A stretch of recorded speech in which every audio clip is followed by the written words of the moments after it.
بسم اللہ الرحمن الرحیم اللہم اعنی علی ذکرک و شکرک و حسن عبادتک۔ السلام علیکم، میں ہوں MTL اور آپ دیکھ رہے ہیں ہمارا یوٹیوب چینل۔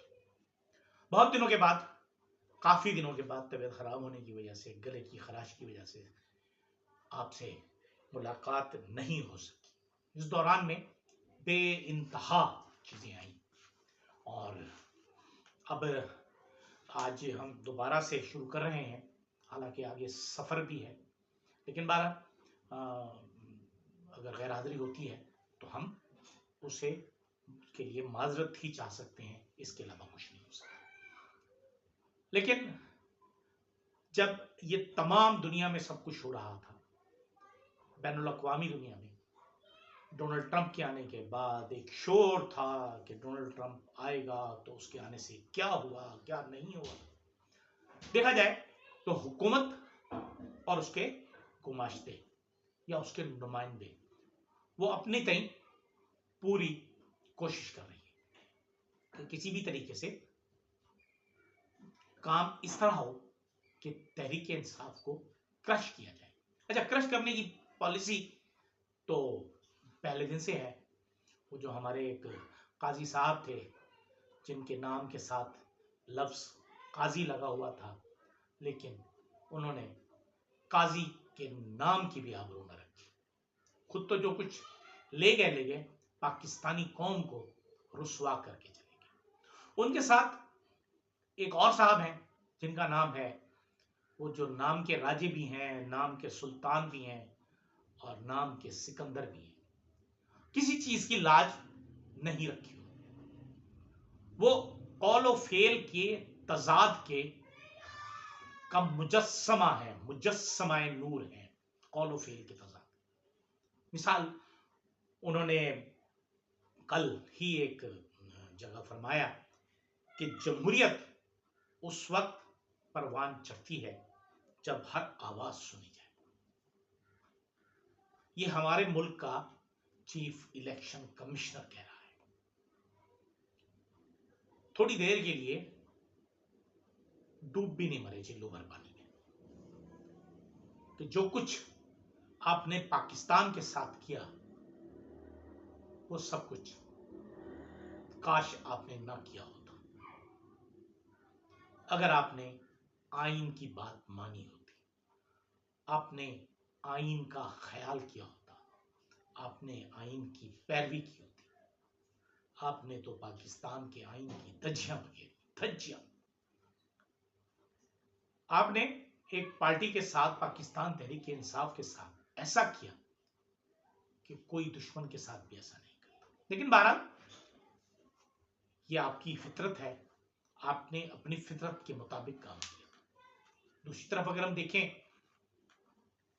کہ آپ اس میں کہاں تک کامیاب رہے، ایک بات تو طے ہے کہ اگر ہم 2022 کا مارچ اپریل دیکھیں تو عمران خان اس وقت اپنی مقبولیت کے انتہائی پستی پر موجود تھے۔ سب کچھ ختم ہو رہا تھا، آگے سب اندھیرا تھا۔ ایک طرف جنرل باجوہ اور ان کا رجیم جس نے سازش کی مل کے کہ عمران خان کو رسوا کر کے نکال دیا جائے، لیکن یہ چیز ابھی تک لوگوں کی سمجھ میں نہیں آ رہی۔ ابھی تک سمجھ میں کیوں نہیں آ رہی کہ آپ جب پلاننگ کر رہے ہوتے ہیں تو آپ کے مقابلے پر اللہ رب العزت بھی پلان کر رہا ہوتا ہے۔ آپ اپنی چال چلتے ہیں اور اس کی تدبیر بالکل مختلف ہوتی ہے، اور اللہ نے اس عمران خان کو جو عزت دینی تھی وہ اس نے دی۔ آپ تمام تر طاقت، قوت، دہشت، قتل و غارت کے باوجود کچھ نہیں کر سکے، اور وہ اپنی جگہ موجود ہے۔ ہم جب یہ سوچتے ہیں کہ پاکستان کے ساتھ کیا ہو رہا ہے، کوئی شخص اپنی ناک کے نیچے سے نیچے دیکھنے کے لیے تیار ہی نہیں ہے۔ پاکستان اس وقت جن مسائل میں گھرا ہوا ہے، اچھا بہت سے مسائل ہیں، ہم اس میں 20 مرتبہ میں نے بات کی کہ خدا کے لیے پاکستان کو بچانا ہے تو بلوچستان کو ٹھیک کر لیں۔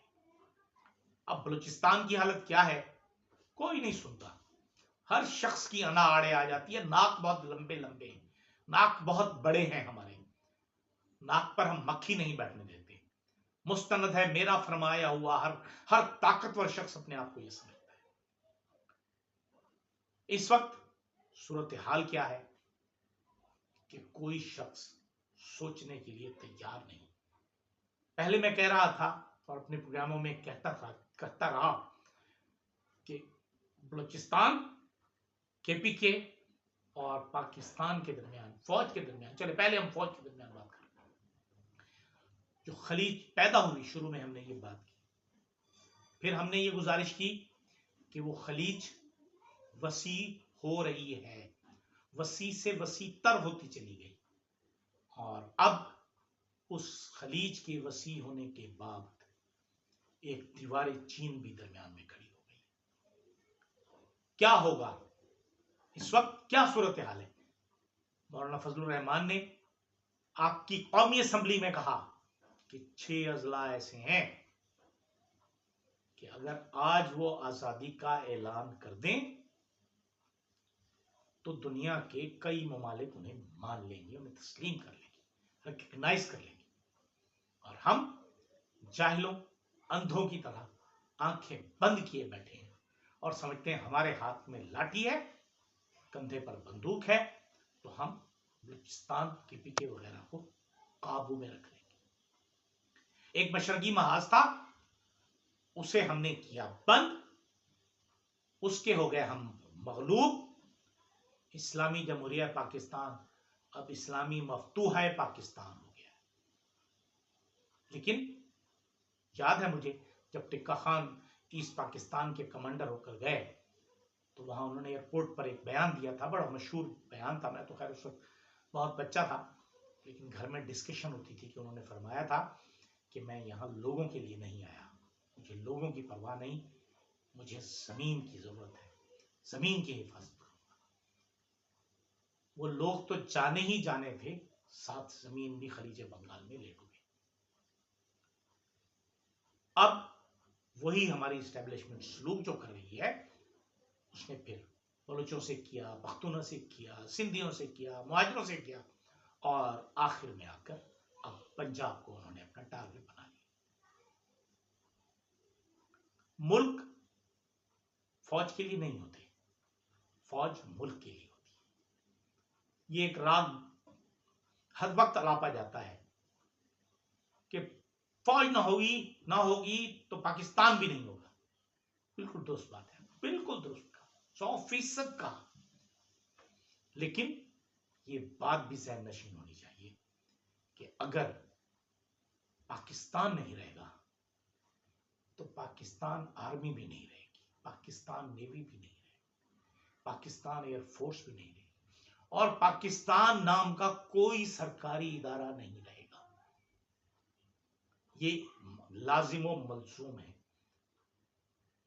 اب ایک صوبائی وزیر سے، اس کے گارڈ سے اگر بولان میں اسلحہ لے لیا جاتا ہے، چھین لیا جاتا ہے، لے نہیں لیا جاتا، چھین لیا جاتا ہے، اور وہ کچھ نہیں کر سکتے، رٹ کس کی ہے، طاقت کس کی ہے؟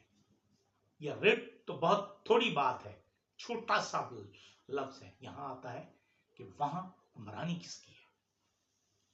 اور آنکھیں بند کریں، اس قومی دھارے میں آپ لائیے بلوچوں کو، جو آپ کی روایت تھی کہ 40-50 بلوچ سرداروں کو اپنے ساتھ ملاؤ اور باقی سب بھیڑ بکریوں کی طرح آپ کے ساتھ رہیں گے، اب وہ دن چلے گئے۔ اب نئی آوازیں آ گئی ہیں، منظور پشتین ہو، مہرنگ بلوچ ہو۔ مہرنگ بلوچ یہی چاہتی ہے نا کہ ہمارے لاپتہ لوگ ہمارے حوالے کر دیے جائیں۔ کیوں ان کا حق نہیں ہے؟ مجھے یاد ہے کہ وہ ایک بچہ میرے پاس کسی زمانے میں آیا کرتا تھا 1991 میں، اسکول میں پڑھتا تھا اور بعد میں وہ میڈیکل کالج میں چلا گیا، افسانہ نگار ہو گیا. جب وہ غائب ہو گیا، مسنگ پرسن میں شامل کر لیا گیا. غریب باپ کا بیٹا تھا، اس کا والد ایک چپراسی تھا کسی لوکل گورنمنٹ کے ادارے میں، اور وہ کئی برسوں کے بعد، کوئی 14-15 برس بعد، پھر وہ ڈاکٹر بھی ہو گیا اور وہاں سے واپس بھی آ گیا. اس کی قسمت اچھی تھی، وہ زندہ واپس آ گیا. تو جب وہ واقعات سناتا تھا، جب 2008 میں میری اس سے ملاقات ہوئی، تو واقعات سناتے ہوئے اس کی آنکھوں میں آنسو آیا کرتے. اس کے ماں باپ پر کیا گزری ہوگی اس دوران. اگر کسی کے ماں باپ میں سے کسی کو اٹھا لیا گیا تو اس کی اولاد پر کیا گزری، کسی کے شوہر اٹھا لیا گیا تو اس کی بیوی پر کیا گزرتی. کیا یہ ہم کبھی نہیں سوچتے؟ یہ صرف اور صرف اچھے انتخابات نہ کرانے کا نتیجہ ہے. بات شروع کی تھی ہم نے کہ جی جمہوریت اسی وقت پروان چڑھتی ہے جب ہر آواز سنی جائے. یہ فرما رہے ہیں Raja Sikandar Sultan, chief election commissioner of Pakistan. شرم نہیں آئی، ڈوب نہیں مرے راجہ صاحب اس بات کو کہتے ہوئے. ملک کو تباہی پر لے آئے، دہانے پر آ گیا ملک. اس وقت ملک اس جگہ ہے $2 کی کوئی بھیک دینے کو تیار نہیں ہے. اور ان کے پیچھے جو یہ تو پتلیاں ہیں نا، پیچھے جن کے ہاتھ میں ان کے کنٹرول ہے، وہ سوچیں ابھی بھی وقت نہیں گیا. خدا را اپنے آپ کو سنبھالیں، اپنے ملک کو سنبھالیں، کیونکہ اگر ہمارا ملک نہ رہا تو کچھ بھی نہیں بچے گا. بہت سے موضوعات ہیں، ہم بہت سی گفتگو میں اپنے سرائکی ولاگ میں کروں گا. اجازت دیجیے، اللہ حافظ.